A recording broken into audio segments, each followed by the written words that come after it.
We can't be stuck on two peninsulas while the world goes around us and passes us by. And it doesn't matter what the competition or the technology is, whether it's in our backyard, it's in Ontario, it's in Silicon Valley, or it's in Shanghai. We better be aware of it, and we better be taking action. And it's not too late to take action, but the trend is not good, and that's why we use that analogy of the house being on fire.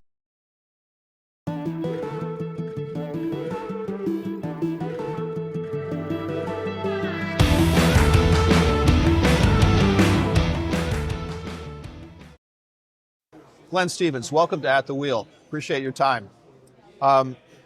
So we're here at the Mackinac Policy Conference, the MichAuto piece of the policy conference. You led the MichAuto piece of the policy conference, and a centerpiece of what you were talking about and the guests that were talking about was the MichAuto Policy Project that you're working on.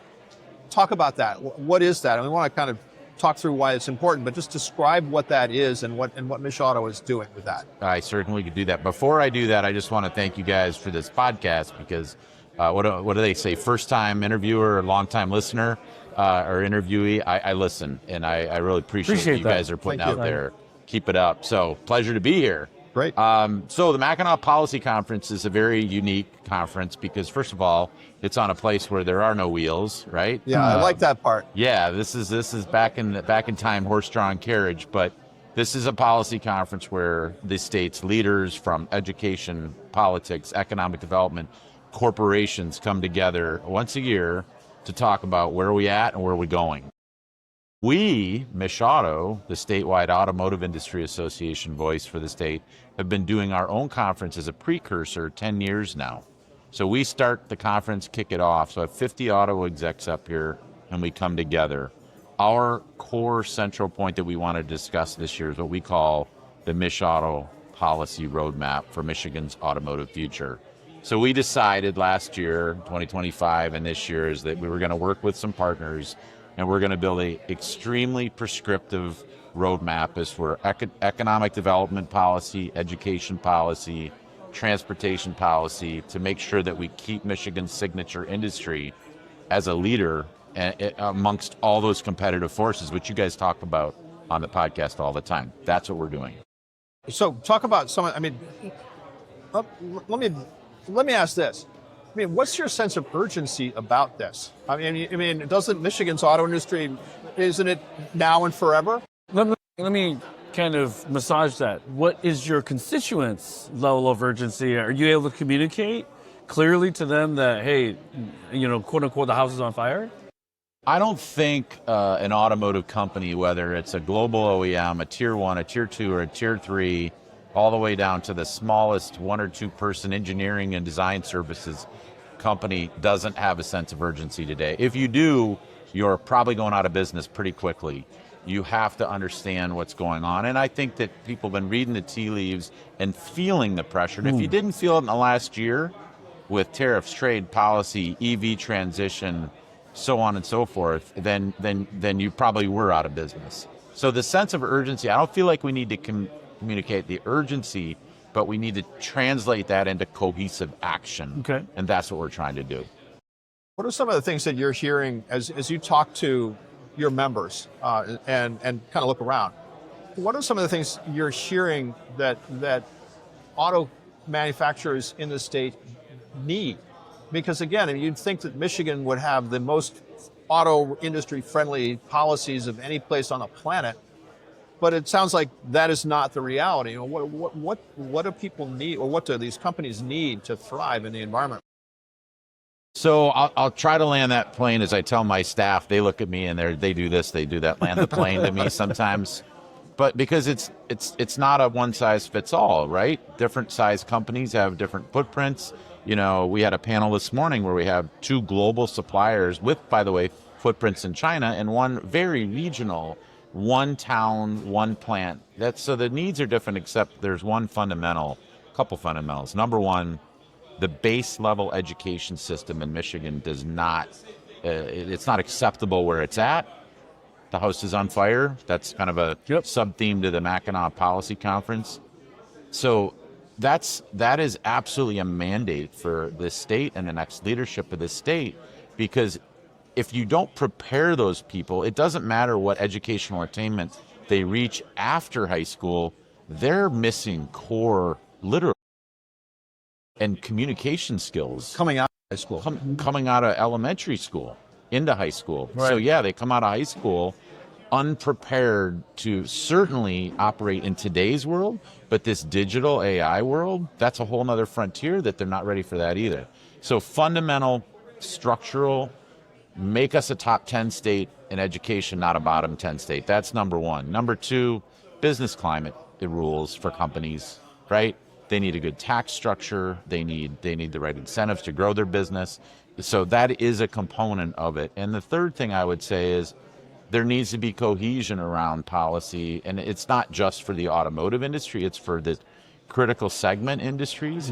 And we like to say is, let's look at the automotive industry as an opportunity. So I get tired of hearing this expression, we need to diversify away from the auto industry. No, we need to use the auto industry as a platform for diversification. And that makes sense to me, because if you look at the auto industry, it's a consumer of all sorts of. It's a consumer of AI. It's a consumer of advanced. Remember, we're talking about rare earths all the time now. It's advanced materials. It's a consumer of a lot of these industries that aren't per se auto. They don't identify as auto, but autos are their big customers and their center of gravity. And no one appreciates that until something goes wrong. The supply chain breaks down. Yeah, well, the supply chain breaks down. Or someone restricts access to certain raw material. You know where we're feeling it right now, and you're not. It's amazing we haven't heard more. Resin. Yes. Hormuz has a huge impact on resin. So you're going to hear a lot more about this, because where does that go? It gets passed down the supply chain, and everybody wants relief. And after all the relief that was given last year with tariffs and EV pullback, I don't know how much more relief the big OEMs and certainly the consumer's not going to give it, because we can't raise the price of vehicles. That's already an issue. Yeah, no, that's true. For our audience, resin is basically petroleum is needed to build resin. Yeah, it's obviously without gas we can't get the petroleum. So that's. But the other thing that I think is really important, Glenn, is that you mentioned it starts with the education system, making sure that as someone who just moved back with 2 preteens, it's disappointing to see that Michigan is so far down. I think we're 35th or something like that in educating our kids. And I don't know that many up-and-coming families that want to be coming to Michigan if that continues. So why do people live where they live? They live if there are jobs and there are strong communities and those base structural things. It's like good health care, like good housing, like great education, like digital access. That's what builds communities, right? And culture and place. We have the fundamentals in this state are all here. They have been forever. That's why Michigan became such a great state. But if we don't fix some of these fundamental things, why would you start a business here or move it here? Well, and that seems to be the problem. I mean, yesterday during the session, it was pointed out that in the last 20 years, or more than 20 years, there's been one new assembly plant in Michigan in 24 in the rest of the southern, basically the southern United States. Yes. That's got to be just that number alone, or that statistic alone, it's got to be a huge concern. I look at the assembly plants that we have, which is 13, all been reinvested in, Mac being the newest one, right? As crown jewels. They have to be protected. Right. But the ability to say, hey, we're going to have 2 or 3, that's not going to happen. So let's not kid ourselves. There's a couple of reasons for that. Supply chain shift, the Southeast, Mexico, right to work, right? That has been an issue, but that's not going to be an issue moving forward, because that's not going to flip-flop anymore. Sure. So let's protect the crown jewels of assembly. Let's build the advanced manufacturing base with automation and AI. But the biggest growth opportunity, and which is already a lifeblood, is research and innovation. We already do it. Yeah. That's why the patent office built another patent office in Michigan, because of the number of content of new telematics and things like that. So we need to build the innovation and research. So what parts of the United States or what parts of the world is Michigan competing with in terms for that R&D talent? I mean, the engineers, the scientists, the mathematicians. Is it basically Silicon Valley? Every part of the world. So let's just start with the Great Lakes, and then I'll spread out real quick. Ohio and Indiana and Ontario, huge software learning That's base true. in Waterloo, right? But Ohio and Indiana are very much innovation committed states as well as advanced manufacturing. We have ChatGPT, a big part of their team came from Canada. Yeah, and then, right. you know, That's- DeepSeek or DeepMind came from London. So, you know, to Glenn's point. So, Great Lakes region, Mexico. You guys know how many engineering centers have been opened in Mexico in the last 25 years. A lot. And then you spread globally because the auto industry revolves around the clock and it develops around the clock. And of course, you guys talk about this on every show, just about the innovation and the speed of innovation out of China. So the competition is literally everywhere. So when you talk about the education system, maybe you don't know yet, but what do you think the solutions are? Because one solution is, well, we need to spend more money on education. But then if you ask your constituent members, would you like to pay higher taxes? They're probably going to say mostly no. So talk about that. I mean, what's the solution? I mean, the education system's troubled. What's the solution? And or is it homebred, or do we need a combination of people coming in to help with some of that education? You know, because I would love to think that we also are a welcoming state, that we want the best and the brightest to come live and work here. So let me just touch on that latter part real quick and then come back to the core question. Number one, Michigan's population is flat at best, right? Fourth year in a row, we just had more deaths than births, right? People aren't having kids. It's a maturing demographic stage. The only influx of measurable, we have a lot of retirees moving here and buying up our lakefront property, okay? That's a whole nother show. Yeah, a different show. But new Americans are critical to Michigan's growth. They were since, you know, the French came here to trap fur in this region, by the way. Right out here. Right out here. But they will be the key to growth. But back to your question, I grew up in an education household. My parents were on higher education. Mom was a teacher. Dad worked at Northern Michigan University. So I was pitching conversation for me to listen to. And thank God I was able to absorb it because I know the importance of it. If you can't have a better mind, you're not capable, you can't build a living. And we have fundamental things with reading and mathematics in elementary school. If Mississippi can go from a bottom 10 state to a top 10 state in reading, then Michigan can certainly do it. And that's no disrespect to Mississippi. That is respect to Mississippi. But then you have the pipeline, because I'll tell you, one of the biggest problems we have is career path planning. We're not providing our young people. And if now is not the critical time with regards to all these technology forces coming at us to prepare our people, we're 49th in the country in the ratio of counselors to students in our schools. I saw that number. Yeah, that's pretty. That's No pretty, idea. I had no We idea. wonder why we don't have enough skilled tradespeople. Right. We wonder why we don't have this and we don't have this and we have low educational attainment rates. Direct correlation. Yeah, and I think that's a really interesting point. I was thinking about this in my own case. I grew up. We talked about this earlier. I grew up in a small town in upstate New York. The idea of becoming an automotive engineer or automotive designer, you know, in my dreams, I'm a car designer. Never mind, that was never presented as a possibility. Bingo. Boom. And that's a, you know, one person anecdote example, but that's a problem across the board here, right? It's just not these kids don't know. Putting words to your mouth. You tell me, is that part of the problem? It's the core root. It's the root of the problem. So let's make the assumption that we all agree that base level education systems and structure make us a top 10 state. This has to be done. And there's going to be people working on that, because if they're not, we're going to really suffer. But if we don't show them what they can be and help them understand what they can be, we have a project, MichAuto, we haven't talked about. It's called UDrive. It's a social media based platform where we use young professionals in college and working in the industry as the people to show, hey, I'm an automation specialist in Macomb County. This is how I live here in Michigan. We want to be able to show people that our pathways on their terms, which is TikTok, by the way, young people. Mm-hmm. But at the end of the day, you got to get people channeled properly. Maybe this is an unfair statement, but when I was in China visiting Xpeng in Guangzhou, we went to 3 different facilities in the same campus, there were kids touring the facilities, just seeing what was going on, looking at the cars and getting super, like, man, you just are inspired to see young little kids like being so excited to see something. They came up to us, started talking to us because we were just on a tour with a bunch of people. They were wanting to practice their English, but like, I don't know if that happens here in Michigan, but it should. So it does, and it happens in pockets though. And I'll give you three real quick that I can think of. Number one, in Hemlock, Michigan, up west of Saginaw, there's the Lockwood STEM Center.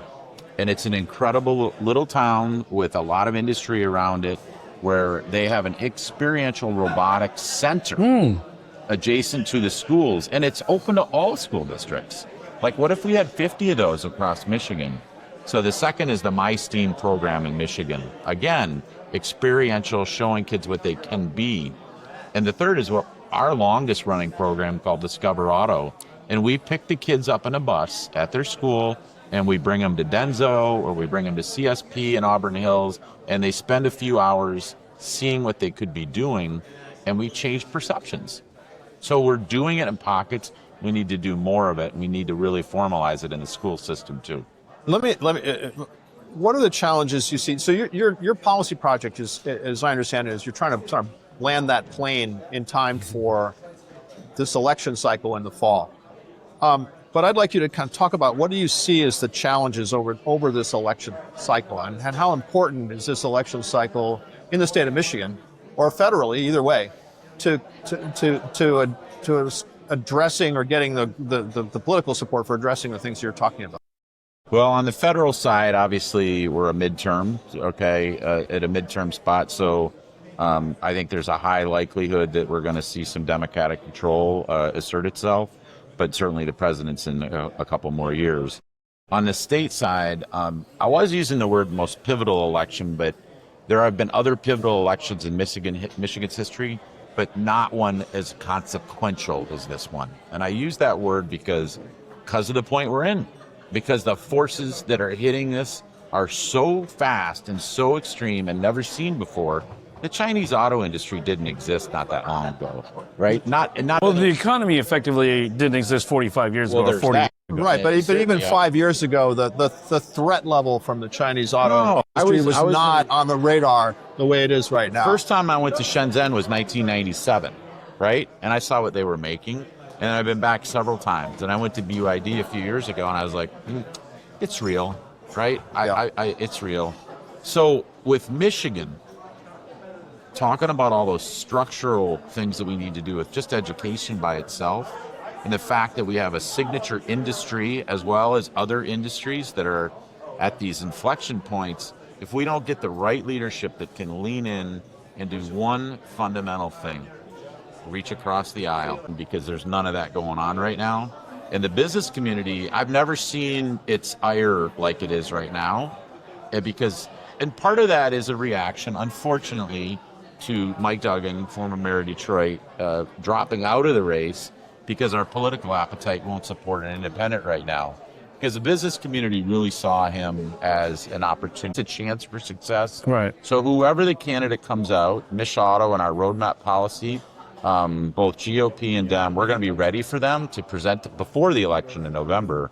They're going to know what our prescriptive policy is. Then we're going to have a new legislature in November, and we're going to just beat this drum because the stakes are so high. So do you do more to lobby? Or is there sort of an additional element of your strategy that involves, because let's face it, I mean, having a policy project to hand someone, you got to lobby. Yeah, it's threefold. First of all, it's the project itself, making sure we build it right, and that's being done through roundtables around the state. You guys saw one yesterday, an interactive one with executives. So build the plane, right? Second of all is communicate it. So education and awareness are before political action, lobbying, prescriptive bills, legislation, things like that. So, I've been to Lansing, and we have friends in the auto industry in the legislature, but most don't understand the competitive forces.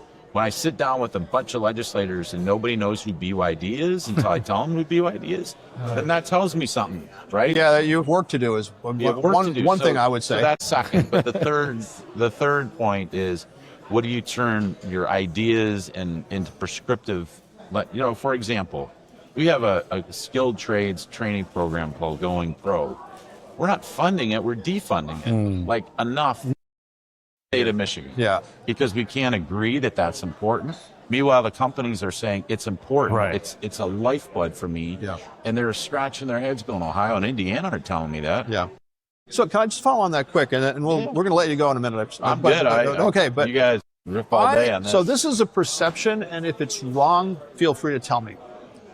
My perception is that the industry leaders, the CEOs, I'll just say the CEOs in the industry, not just the OEMs, the big three OEMs, but the big suppliers who are resident here, that my sense is that they are reticent, that they don't speak up in public as forcefully as you're doing right now. Maybe that's because they want you to do that for them. I think that's part of it. Which is fine, but it seems to me if the CEOs of the Detroit Three stood as one, literally together, and said some of the things that you just said, that would have some impact. I'm wondering, I'm just curious why that doesn't happen. So it doesn't happen, particularly, let's just use the last year. Remember, these are extremely resilient companies who are, just think about what they've been through. Chips, COVID, tariffs, EV pullback, I mean, on and on and on. And so running the business, keeping it profitable, keeping it, globally actionable. The best manager would have challenges with. That's job one for them. But job two is, so a privilege and a responsibility of my job is I go visit them. I'll sit in CEO offices. I'll walk shop floors, because if I don't understand, I learned an expression when I worked for a Japanese company, you guys, Genshi Genbutsu, right? Mm-hmm. Go and see. If you really want to understand something, you got to go and see it. So I do that, and what I hear from them is be our voice. That's why they help us and invest in us to support us. Right. But our action as part of this plan is I have a goal to have 50 CEOs literally sign on to it. Okay. So we are getting that. So you're going to get that. I've already talked to 20 of them. Okay. And they're like, we're in, we'll put our signature on, we'll commit. Including the big ones I'm talking to. When we did our talk, one of the bullet points that we wanted to kind of address to the group was the technology, or the tech guys getting into the automotive space. Now, as you begin educating everyone about BYD and the threat from China, my fear is that they're going to miss the threat from Silicon Valley and the West Coast. Now, do you think that they also are starting to see Silicon Valley as a legitimate threat and someone that could outpace? I think some of them embraced it quite some time ago. I can think of companies. I remember when Lear, put an office. They weren't the only ones, but comes to mind when they decided to partner with technology companies. Mm-hmm. Yeah. They were one that, but there are many others. So the partnerships are there. There have to be more partnerships. But to your point, your question about realization, couple things. It is about education. Why I asked you guys to be here. I wanted you guys to talk to them. Unfiltered, that's what we called the session. And you were able to communicate to, if they didn't know, and if they were in that room yesterday with us, they know that it's not just China, it's tech companies, it's this and that. But the other thing is that we have to make sure that we understand we're on an island right now, so that's not the regular. Right. We're on an island within an island. On two peninsulas. Right. I mean, think about that. But I use that a lot. I'm like, we can't be stuck on two peninsulas while the world goes around us and passes us by. And it doesn't matter what the competition or the technology is, whether it's in our backyard, it's in Ontario, it's in Silicon Valley, or it's in Shanghai. We better be aware of it, and we better be taking action. And it's not too late to take action, but the trend is not good, and that's why we use that analogy of the house being on fire. But you can't put it out overnight. You literally. My analogy in putting it out is not the fire hose, it's a bucket brigade. And that means people working together. It sounds corny, but that's what came to mind for me. The Republican has to hand it to the Democrat, who has to hand it to the Republican, who has to hand it to the independent to put the fire out. And one thing that I think DOT Representative Greg Karzan was his name? Yesterday. Yesterday. He did Greg mention, Zerzan. Zerzan. He came up to us after we spoke, and he said, "Hey, loved your analogy because it's Michigan against the South." And I think that's important, a distinction, because the U.S. can win while Michigan loses. I think those two things can happen at once. So I think what you're doing is really, really important. But are we measuring and seeing what the South is offering these companies? We are. Yeah. Okay. We absolutely are. Whether it's the immediate South, Indiana, Ohio, or Kentucky, Mississippi, Alabama, South Carolina, Mexico. I mean, that's this continent. Or Ontario. What are they offering? What are they showing? We do that all the time. And we are all we're in this together. Right. People forget and don't know, you guys know that there's 25 OEMs in Michigan. Oh, yeah. Hyundai's here. Nissan's Sure here. they are. Yeah, they have Slate's R&D. here. They're here, right? They all have a vested interest for They Michigan all to have a succeed. vested interest in Michigan's success. And we have a vested interest in the cars and trucks they build in other states, too. Because those employ American workers. Our suppliers in Michigan supply Hyundai. Yep. That's right. And so we're all in this together. Well, Glenn, thank you so much for your time. Thank you, guys. Have a great rest of your conference. Yeah. Appreciate it. Thanks, Glenn. See you soon.